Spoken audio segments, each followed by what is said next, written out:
Hello guys, welcome to my new blog. তো এখন বাজে দুপুর 12:30। এখন থেকে আজকে ব্লগটা শুরু করছি। আর এখন আমি চলে এসেছি রান্না করতে। আর আজকে রূপচাঁদ মাছ এনেছে, তো মাছের ঝোল করব আর কুমড়ো ভাজবো, এতটাই রান্না করব আজকে। তো আজকে রান্নাবান্নাটা একটু আমি তাড়াতাড়ি করে নিচ্ছি, কারণ খেয়ে দিয়ে আমরা আবার একটু বের হব। আজকে বাবুর বাবার কি একটা দরকার আছে কাজের জন্য। তো বাবুর বাবা যেখানে যাবে সেটা মুকুটমণিপুরের কাছাকাছি। তো আমি বললাম, তুমি তো মুকুটমণিপুরের কাছাকাছি যাচ্ছ, তাহলে আমাদেরকেও একটু নিয়ে চলো।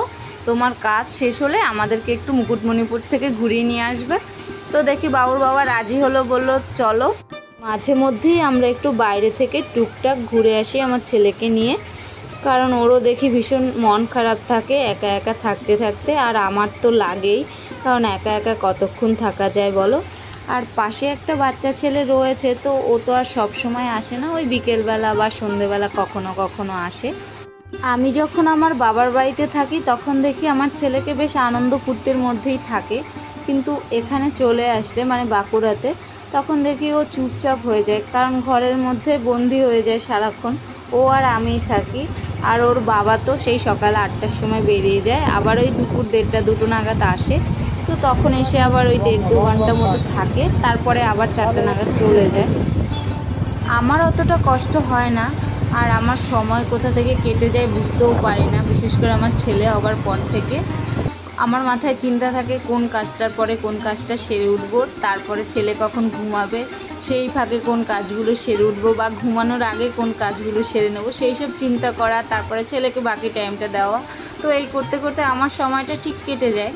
কিন্তু ওই যে ছেলেকে দেখি ও চুপচাপ বসে থাকে, সব সময় তো আর ওকে আমি টাইম দিতে পারি না, হয়তো কোনো খেলনা দিয়ে বসিয়ে আমি আমার কাজকর্ম করতে থাকি।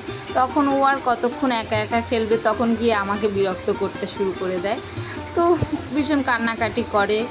প্রতিদিন তো আর বাইরে ঘুরতে নিয়ে যাওয়া সম্ভব নয়। বিকেলবেলা যখন ঘুম থেকে ওঠে তখন বাড়ির সামনে গলিতে একটু হাঁটাহাঁটি করি, তারপরে আবার ঘরে চলে আসি। এভাবেই আমাদের মা আর ছেলের দিন কেটে যায়। তবে বাবুর বাবা ঘরে যখন চলে আসে তখন আর বোরিং ফিল হয় না, তখন বেশ ভালোই কাটে। আর আমার ছেলেও বেশ আনন্দের মধ্যেই থাকে, ওর বাবা যতক্ষণ ঘরে থাকে। তো যাই হোক, অনেক কথাই বলে ফেললাম। একা থাকা সত্যিই বিরক্তিকর, আর আমার কাছে তো খুবই খারাপ লাগে। তো এই যে আমরা এখন মুকুটমণিপুরের উদ্দেশ্যে রওনা হচ্ছি, আর বাবুর বাবা যে দরকারটার জন্য এসেছিল কাজে, তো কাজটা হয়ে গেছে। আর আমি ভিডিও করার মতো সুযোগ পাইনি। ঘর থেকে যখন বেরিয়েছি তখনও মানে ভীষণ ব্যস্ততার মধ্য দিয়ে বেরিয়েছি। বাবুর বাবা ভীষণ তাড়া দিচ্ছিল, বলছিল তাড়াতাড়ি করো তাড়াতাড়ি করো। তো তাড়াহুড়ো করে বেরিয়েছি, আর সময় পাইনি। আর আমার ছেলে ভীষণ কান্না শুরু করে দিয়েছিল, কারণ ওর বাবার সাথে যাবে। বাবুর বাবা যে দরকারের জন্য যার কাছে এসেছিল, তো তার কাছে যাবে। এবার আমাদেরকে বললো যে তুমি বাবুকে নিয়ে বাইরে দাঁড়াও, আমি কথা বলে 10-15 মিনিটের মধ্যে চলে আসব। তো আমি বললাম ঠিক আছে, দাঁড়াচ্ছি। তো তখনই ছেলে ভীষণ কান্না শুরু করে দিয়েছে, ওর বাবার সাথে যাবে। মানে কিছুতেই কান্না থামাতে পারছিলাম না, আর ওর বাবা জোর করে রেখে গেছে, আরও জোরে চিৎকার শুরু করে দিয়েছে। তো এই যে আসলো, তারপরে ওর কান্না থামলো। মানে ও 10-15 মিনিট মানে কন্টিনিউ কান্না করেই গেছে, একটু থামছিল না, শুধু বাবা আর বাবা চিৎকার করেই যাচ্ছিলো। আর এত জোরে জোরে চিৎকার করছিল, সবাই তো ওর দিকেই তাকাচ্ছিল যে কি হলো রে বাবা, এত জোরে জোরে চিৎকার করছে কেন। তো এই যে আমরা কথা বলতে বলতে মুকুটমণিপুর কংসবতী ড্যামের কাছে চলে এসেছি। তো আমরা এখন চলে এসেছি মুকুটমণিপুর। তো এসেই প্রথমে আমরা একটা মন্দিরের কাছে দাঁড়িয়েছি এখানে প্রণাম করব বলে।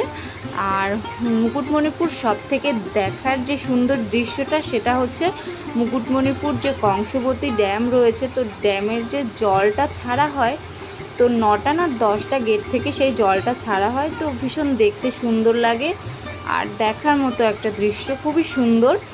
তো আমি আগে এসেছি তখন জল ছাড়াটা দেখেছি, কিন্তু আজকে যে এসেছি তখন দেখলাম গেটটা বন্ধ আছে, ওই জন্য আর ভিডিও বানাইনি। ভাবলাম যখন জল ছাড়বে তখন যখন আসবো তখন আবার ভিডিও করব, তখন তোমাদেরকে দেখাবো। তো ওই জন্য আর ওখানে দাঁড়ায়নি। তো সোজা আমরা এই যে মন্দিরের কাছে চলে এসেছি। আর এই মন্দিরটা খুব একটা বড় নয়, ছোট্টর মধ্যে, কিন্তু খুব সুন্দর দেখতে মন্দিরটা। আমার তো খুবই পছন্দ মানে এই মন্দিরটা। আমি এখানে আসলে পরেই এখানে দাঁড়িয়ে একটু প্রণাম করি। তো এই যে তোমাদেরকে একটু দেখাবো বলেই এখানে দাঁড়িয়েছি, আর প্রণাম করব বলেও তার জন্য। তো এই যে দেখো বেশ সুন্দরই লাগলো মন্দিরটা আমার। মন্দিরের এখানে বসে ভাবছিলাম ভয়েস দেব, কিন্তু গান চলছে তার জন্য ভয়েস ওভার দিয়ে দিলাম। আমার তো বেশ ভালোই লেগেছে মন্দিরটা, তোমাদের কেমন লেগেছে একটু কমেন্ট করে জানিও তো। ছোট্টখাট্টোর মধ্যে বেশ মন্দিরটা আমার খুবই ভালো লেগেছে। ভিতরে ঢুকতে পারলাম না যেহেতু গেট বন্ধ রয়েছে ওই জন্য, নাহলে একটু ভিতরে ঢুকে দেখাতাম তোমাদেরকেও। সকালবেলা বা সন্ধেবেলার দিকে আসলে হয়তো মন্দির খোলা থাকে, তখন আসলে হয়তো ভিতরে ঢোকা যেত, কিন্তু তখন তো আসা সম্ভব নয় আমাদের। তো আমরা মন্দির থেকে ঘুরে চলে এসেছি আর এসে এখন মুকুটমণিপুর ড্যামের কাছে বসে রয়েছি। ভীষণ ভালো লাগছে, এখানে হাওয়া দিচ্ছে খুব। আর এখানে দেখার মতোই ড্যামটাই রয়েছে, আর কিছুটা দূরে গিয়ে তোমার ওখানে রয়েছে পরেশনাথ শিব মন্দির। তো মন্দিরে আর যাবো না আজকে আমরা। এর আগের ভিডিওতে কিছুদিন আগে একটা ভিডিও করেছিলাম, সেখানে তোমরা দেখেছো সেই মন্দিরটা। তো আজকে আর ওখানে যাব না। আর এখন আমরা এখানে বসে আছি, ড্যামটা দেখছি বসে বসে। আর পিছনে দেখো আমার ওই যে পাহাড় রয়েছে। ভালো লাগছিল না ঘরে, তার জন্য বলি চলো একটু মুকুটমণিপুর থেকে ঘুরে আসি। আর আমাদের বাড়ি থেকে আমরা যেখানটায় থাকি আর কি, ওখান থেকে ওই 25 মিনিট মতো লাগে মুকুটমণিপুরে আসতে। তো এই যে, আর আমার ছেলে আর ওর বাবা দেখো কত দূরে চলে গেছে, তোমাদেরকে দেখাচ্ছি দাঁড়াও। ওই যে দেখো, দেখতে পাচ্ছ ওই যে বাবু আর ওর বাবা। চলো তোমাদেরকে ড্যামটা একটু দেখাই। আর দেখো সূর্যটা কি ভালো লাগছে দেখতে। আর এই যে দেখো এদিকটা চারিদিকে পাহাড়।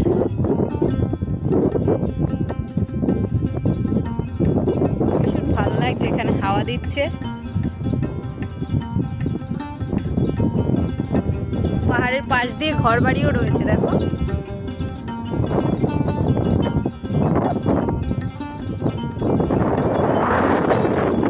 আর এই যে হচ্ছে মুকুটমণিপুর কংসবতী ড্যাম।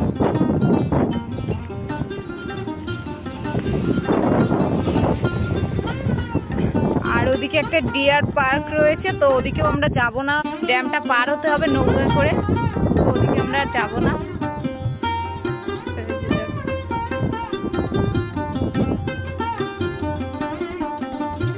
বোন আর আমি একবার এসেছিলাম, তখন আমরা ওই যে জলের কাছে গিয়েছিলাম, অনেকটা নিচুতে, মনে হচ্ছে অনেক কাছে কিন্তু অনেক নিচুতে আমরা নেমেছিলাম। কিন্তু এখন আর নামবো না, যেহেতু আমি একা আছি। বোন থাকলে নামতাম।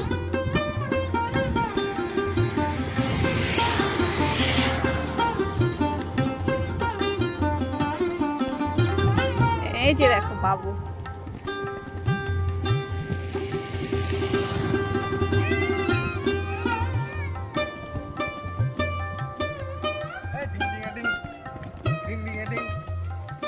নাচো নাচো, ডিং ডিং ডিং ডিং ডিং ডিং ডিং ডিং ডিং ডিং ডিং ডিং।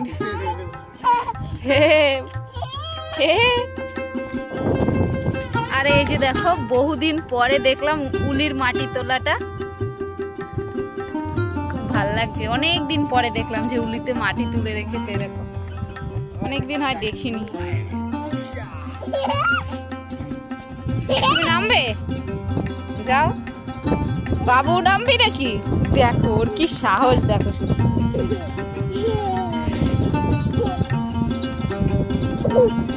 যায় না বাবা, যায় না। আসো আসো। ওই দেখো বাবুর বাবা কোথায় চলে গেছে।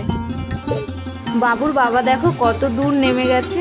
আমারও ইচ্ছে করছিল, কিন্তু বাবুকে রেখে তো আর নামা যাবে না, তার জন্য আমি আর যাইনি। বাবুর বাবা চলেও এসছে, আর বাবু দেখো।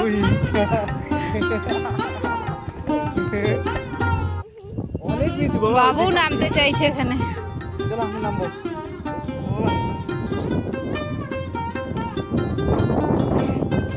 শুধু ঢংটা দেখো, কত ঢং জানে।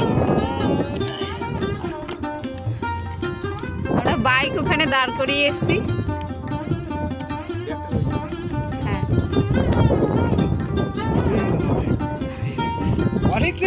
হ্যাঁ, ড্যামটা অনেকটা বড় জানো তো, অনেক বড়।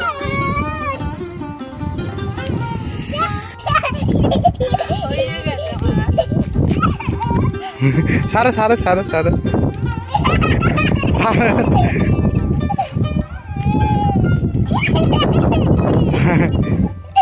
সারা সারা সারা সারা সারা। তো আমরা আজকে মুকুটমণিপুরে এসে অনেক আনন্দ করলাম, অনেক মজা করলাম, আর বসে বসে এতক্ষণ গল্প করছিলাম আর হাওয়া খাচ্ছিলাম। তো এবার বাড়ি চলে যাব, সন্ধে হয়ে এসছে, আর বাবু আজকে এখানে এসে অনেক আনন্দ পেল। আমরা মুকুটমণিপুর থেকে চলে এসেছি, আর ওখানে বসে কোনো খাবার খাইনি, সন্ধে হয়ে গিয়েছিল বলে। আর আমাদের বাড়ির কাছে যে বাজার রয়েছে, তো সেই বাজারেই এখন আছি, খাবার কিনবো বলে খাবার দোকানে ঢুকেছি। আইসক্রিম কিনেছিলাম, তো আইসক্রিম আমরা দোকানে বসেই খেয়ে এসেছি, বাড়িতে নিয়ে আসিনি, গলে যাবে তার জন্য। আর এই যে দেখো, আমার আর আমার ছেলের জন্য একটা পেস্ট্রি কিনেছি, আর বাবুর বাবার জন্য একটা চিকেন প্যাটিস কিনেছি। এতটাই খাবার আজকে ঘুরতে গিয়ে আমাদের খাওয়া হলো, আর অন্য কোনো খাবার খাওয়া হয়নি। আর আমার ছেলেকে দেখো কিভাবে পেস্ট্রিটাকে আগলে বসে রয়েছে, আমাকে দেবে না তার জন্য। তো আমরা এখন খাবারটা খাবো, আর ভিডিওটা আর বেশি বড় করব না, আজকে ভিডিওটা এখানেই শেষ করছি। আর আমাদের মুকুটমণিপুরে ঘুরতে যাওয়ার ভিডিওটা তোমাদের কেমন লাগলো কমেন্ট করে জানিও। যদি ভিডিওটা ভালো লেগে থাকে তাহলে একটা লাইক কমেন্ট শেয়ার করে দিও, আর এমএনটি ব্লগে প্রথম এসে থাকলে একটা সাবস্ক্রাইব করে দিও। দেখা হচ্ছে অন্য কোনো নতুন ভিডিওতে অন্যভাবে। ততক্ষণ সবাই ভালো থেকো, সুস্থ থেকো। আজকের মতো গুড নাইট, টাটা। আমরা খেতে থাকি, তোমরা দেখতে থাকো, আর যদি তোমরা খেতে চাও তাহলে তোমরাও ওইখান থেকে নিয়ে নাও।